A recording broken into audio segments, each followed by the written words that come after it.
हजरत मौलाना ज़ियाउद्दीन साहब मदनी रहमतुल्लाह अलैह फरमाते मुझे वो दुकान नहीं भूलती कि मैं कपड़ा दुकान से खरीद के लाया और दर्जी को दिया। मदीना मुनव्वरा का वाक़या। फरमाते हैं दर्जी ने कहा कि कपड़ा कम है और चाहिए।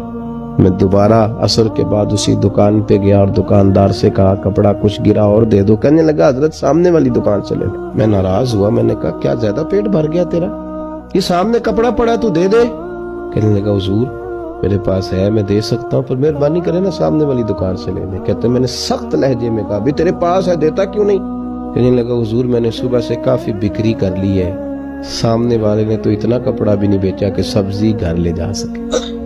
तो चले थोड़ा सा उसका भी सिलसिला बन जाएगा, रोटी तो चली जाए, उसके घर में उसके बच्चे खाना तो खा ले। रब की बारगाह में ये दुआ करें कि मालिक अगर उस पर मुसीबत आई है तो उस पर भी फजल फरमा और हमें भी महफूज फरमा।